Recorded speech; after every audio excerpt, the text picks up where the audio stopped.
Hey gang, what's happening? If you've ever wanted to know the difference between a lager and a Pilsner, this video is for you. Hang tight, we'll be right back. Hey gang, what's going on? Big Rob here with MBEHomebrewing.com. On this channel, we help you with all your homebrewing questions. We give you tips, we give you recipes, and we have brew days, whether it's beer, mead, wine, cider, and even spirits. You can find it all here and within the links on the description. Today, as I talked about, we're going to talk about the difference between a lager and a Pilsner. So if it's ever been a question in your mind, Big Rob's got the answer for you. Do me a favor, if you find some value in this video as you're going through, give it the old thumbs up. It really helps us out, and of course, I appreciate it. Make sure you stick around for a bonus at the end of this video. For all you homebrewers, I'm going to give you one of my favorite Pilsner recipes. So stay tuned, and here comes the good stuff. What is the difference between a Pilsner and a lager? There's no difference. That is because a Pilsner, which I'm drinking, is a lager.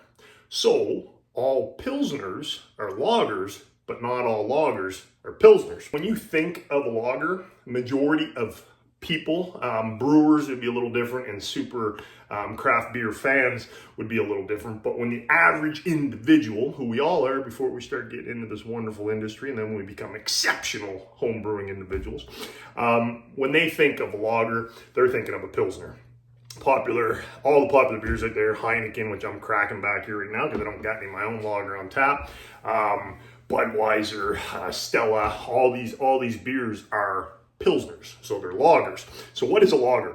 There's actually two different categories, and everything I'm talking about today, I'm going to put a link to my blog in the description. So for example, there's two different categories of beers out there. There's ales and lagers, and I have a post about what's the difference between an ale and a lager, but every beer falls into one of those categories.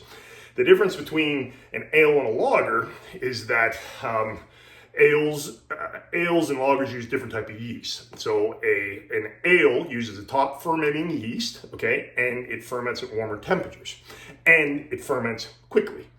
A lager uses bottom fermenting yeast. It ferments at lower temperatures, anywhere from 35 to 55 degrees Fahrenheit, depending on the recipe, and takes longer to ferment. And there's a lagering stage. So if you're into homebrewing, I'll put a link on how you actually lager. I'm not going to get into that here now, but it's a lagering stage, which is basically just if you've ever brewed an ale, you would cold crash or cold condition the ale in the fermenter after you're done fermenting for, 2-3 days, whatever. That helps to clear the beer out. Lagering is basically that, but for an extended period of time, we're talking 6 to 8 weeks. So that's the lagering stage.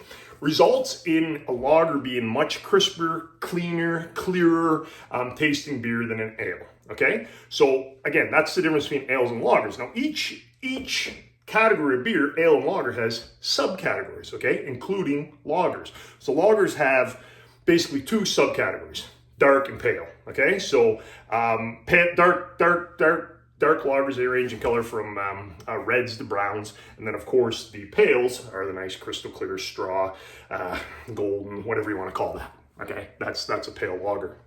Dark lager subcategories would include Doppelbock, Dunkel, those type of beers. Pale lager subcategories would have Marzen in them. A lot of people would actually consider that to be probably a dark, but it's darker than most pale lagers, and you see a lot in October Fest beer. They used a lot. Hell's Lager, that's another pale, very similar to a Pilsner. However, they have a little more body to them than a Pilsner, not quite as light. And then, of course, there's Pilsners, which is certainly not the least of them, by far the most popular beer in history. And like I say, most beers that you see out there, especially if you're buying a lager, is a Pilsner.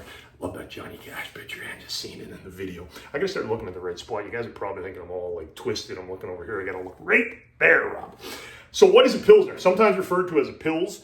It's known for being crystal clear, golden, straw color, having a crisp taste, and like I said, it's arguably the most renowned beer of the last 150 years. All the major beer companies out there, if it's a lager and you're going to the store to buy it, it's most likely a Pilsner. What are the characteristics of a Pilsner? What's the difference between it and the other lagers? The big difference is that it's used It's brewed using Saaz hop, which is of the noble hop variety. And I'll put a link in the video, not in the video, but in the description, to a post I've done on Saaz hops. Okay, they're known for their spice and floral characteristics. So they're not overpowered. It's nicely balanced beer between the hop spiciness that the Saaz brings and the malt sweetness. Okay, so very, very nicely balanced beer. Carbonation bubbles are visible and foam retention is usually quite high. The bubbles are still going in this, and I opened this even before I hit the video, and it had nice head retention when I got it. This is a Heineken. This is like one of the most popular Pilsners out there. So to sum it up, the difference between a Pilsner and a lager is there is no difference. Pilsner is a lager.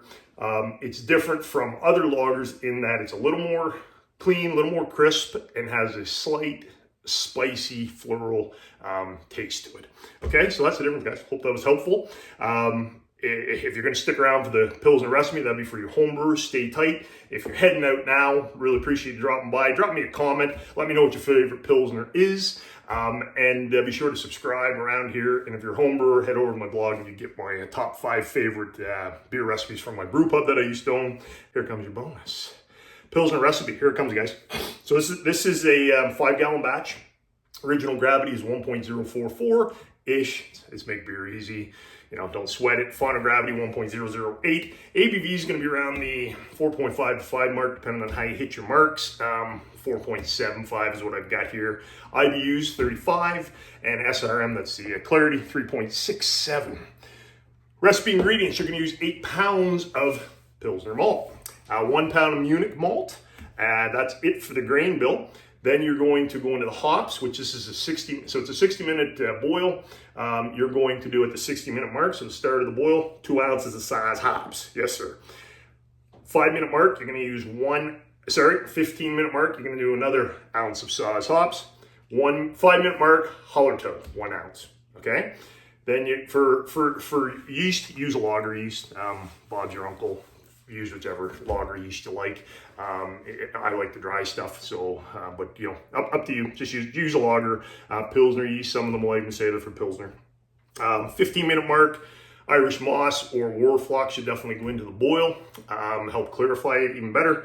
And then, of course, if you're going to bottle it, you want your priming sugar. Instructions really quick: mash at 150 degrees Fahrenheit for 60 minutes. Sparge with 170 degrees Fahrenheit water. We're boiling for 60 minutes. I already said the hop edition, 60-minute for first edition, 15-minute next edition, 5-minute left in the boil, last edition.